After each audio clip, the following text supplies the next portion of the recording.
بنورنا الدنيا وننشر في الفضاء أملا ونعلي عزم همتنا فمن طلب العلا وصل. تقریر و خطابت کی اہمیت ہر دور میں مسلم رہی ہے.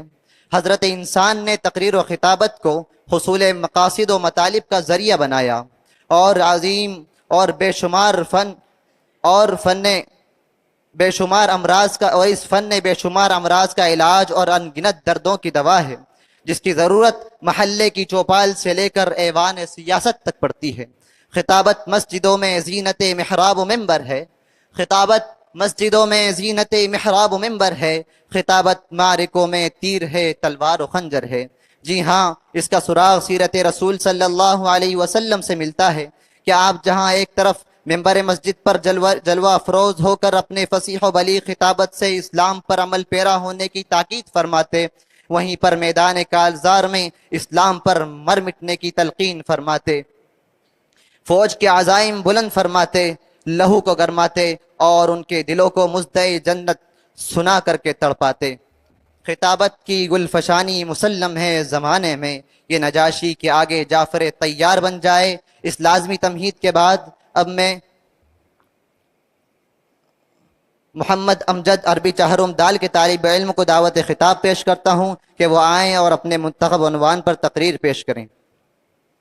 الحمدللہ رب العالمین والصلاة والسلام على سید الانبیاء والمرسلین وعلى آلہ وصحبہ اجمعین اما بعد فقد قال اللہ تبارک وتعالی فی القرآن المجید والفرقان الحمید فاعوذ باللہ من الشیطان الرجیم بسم اللہ الرحمن الرحیم وما ارسلناک الا مبشرا ونذیرا صدق اللہ العظیم. میرا منہ اور سرکار مدینہ کی ثنا خوانی، میرا منہ اور سرکار مدینہ کی ثنا خوانی، مجھے معلوم ہے اپنی سخن کی تنگ دامانی. برادران اسلام اور قابل قدر شخصیات، میں اس متبرک اور پرامن بزم میں شمع رسالت کی ضیاء حیات کو روشن کرنے کی جسارت کر رہا ہوں. میری یہ بساط نہیں کہ ماہ رسالت صلی اللہ علیہ وسلم کے اسوہ حسنہ پر لب گشائی کر سکوں، لیکن پھر بھی آپ جیسے عظیم المرتبت شخصیات کے روبرو سیرت النبی صلی اللہ علیہ وسلم کو موضوع گفتگو بناتا ہوں تاکہ خود کی اصلاح ہو جائے، ورنہ کسی کی کیا مجال کہ سیرت النبی صلی اللہ علیہ وسلم کا احاطہ کر سکے. جیسے کہ شاعر رسول حضرت حسان کا شاعر ہے جو انہوں نے اپنی مجبوری ظاہر فرمایا، ما ان مدحت محمدا بمقالتی، ما ان مدحت محمدا بمقالتی ولكن مدحت مقالتی بمحمد.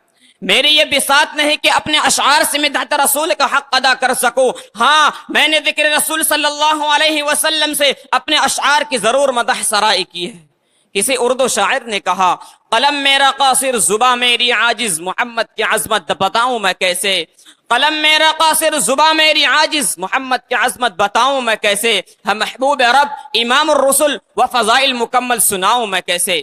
ملت اسلامیہ کے دھڑکتے دلوں بعثت نبوی صلی اللہ علیہ وسلم سے قبل پورے جزیرۃ العرب پر کوئی حکمرانی کرنے کے لیے تیار نہیں تھا، اور نہ نظام مکمل تھا، اور عدالت، انسانیت، امانت و دیانت، عصمت و عفت، صلاح و تقوی، زہد و ورع کا جنازہ نکل چکا تھا. شرافت و عزت کی کلیاں مرجھا چکی تھی. شرک و ضلالت کی تاریکی ہر سمت نظر آ رہی تھی. نفرت، ظلمت، شقاوت اور عداوت کا دور تھا. کسی اردو شاعر نے کیا خوب منظر کشی کی ہے. بدی کا زور تھا، ہر سو جہالت کی گھٹائیں تھی، فساد و ظلم کی چاروں طرف پھیلی ہوائیں تھی. ذرا سی بات پر تلوار چل جاتی تھی آپس میں تو پھر جنگ آتی ہی نہ تھی دو چار کے بس میں. اگر لڑکی کی پیدا عشق گھر میں ذکر سن لیتے تو اس معصوم کو زندہ زمین میں دفن کر دیتے.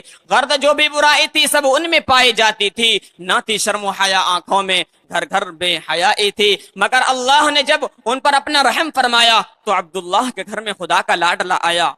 قدرت خداوندی نے اس پرفتن دور میں شہدائیان لات و عزا کو رشد و ہدایت کے راستے پر گامزن کرنے کے لیے، وحشت و بربریت کو ختم کرنے کے لیے فاران کی چوٹیوں سے آفتاب رسالت صلی اللہ علیہ وسلم کو طلوع فرمایا۔ مکہ میں طلوع آفتاب کے وقت آفتاب رسالت آمینہ کے لال عبداللہ کے لخت جگر دوشنبہ کو اپنے تمام انوار و برکات کے ساتھ تشریف لاتے ہیں۔ آپ ایسے وقت پیدا ہوئے جس سے لیل و نہار دونوں نے فیض حاصل کیا۔ سبحان اللہ، ایک عجیب ماحول ہے، نور ہی نور نظر آ رہا ہے، پورے مکہ میں انوار الہی کا نزول ہو رہا ہے۔ ظلمت کدا کفر کدا میں ایک تہلکہ مچ گیا، لات و مناد اور عزا منہ کے بل گر پڑے، گلزار ہستی میں ایک عجیب رونق پیدا ہو گئی ہے۔ چاروں سمت سے بس ایک ہی آواز سنائی دے رہی ہے، ایک والا آ گیا، ایک والا آ گیا، وہ آ گئے تو آ گیا دنیا میں انقلاب، وہ آ گئے تو آ گیا دنیا میں انقلاب، اجڑا ہوا چمن تھا گلستہ کر گئے۔ میرے قلب و جگر کے ساتھیوں، حضرت امینہ خود فرماتی ہے، میرا نور نظر لخت جگر اس وقت تو کلام تو نہیں کر سکتا تھا، لیکن انگشت سہادت سے کچھ اشارہ کر رہا تھا۔ وہ اشارہ کیا تھا؟ وہ اشارہ اشہد اللہ الہ الا اللہ کا اشارہ تھا۔ قلب آمنہ مسرت و خوشی کی حد نہ رہی جب محمد کی اداؤں کو دیکھا، لیکن کچھ غم کے اثرات بھی ہے۔ فرماتی ہے، کاش آج عبداللہ ہوتے تو اس لخت جگر کو جو چاند سے بھی زیادہ خوبصورت ہے دیکھ کر کتنے خوش ہوتے اور کھلونے وغیرہ لاتے۔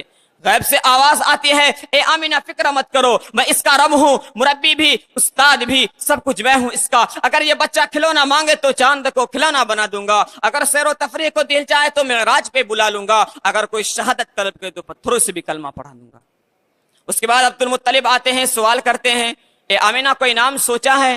آمینہ کہتی ہے کہ جب سے یہ بچہ پیدا ہوا ہے زبان پر قابو ہے نہ قلب پر، ذہن میں کئی انعام آتے ہیں لیکن قلب میں دستک ہوتی ہے کہ محمد صلی اللہ علیہ وسلم۔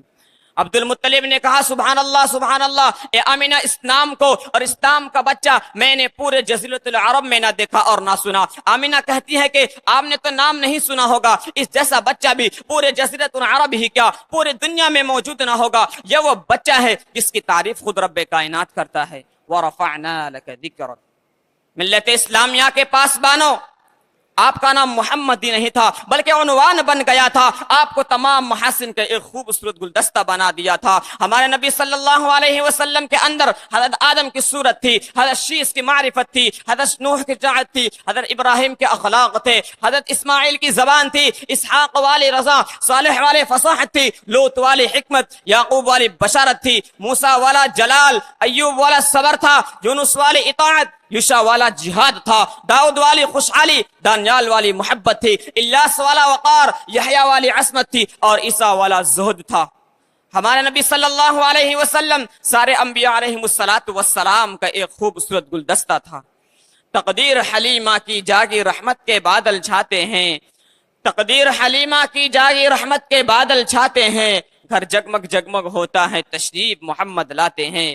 حضرت حلیمہ پر نور صلی اللہ علیہ وسلم کو لے کر دبلی پتلی سواری پر سوار ہوتی ہے۔ یہ کمزور سواری کو محمد بن عبداللہ کی برکت سے قوت عطا ہوتی ہے اور قافلہ والوں کی سواریوں سے نکل جاتے ہیں۔ سبھی حیرت زدہ ہوتے ہیں کہ حلیمہ کی اتنی کمزور سواری کو اتنی طاقت و قوت کہاں سے مل گئی کہ اتنی تیز چل رہی ہے۔ حلیمہ جب گھر پہنچتی ہے تو تمام گھر انوار و برکات سے پر تھا۔ کسی شاعر نے کہا، محمد کی کہلا مادر حلیمہ، تیری شان اللہ اکبر حلیمہ، تیری بکریوں کو وہ پانی پلائے جو ہے ساقِ آب کوثر حلیمہ۔ اسی چندہ باتوں پر میں اپنے تقریر ختم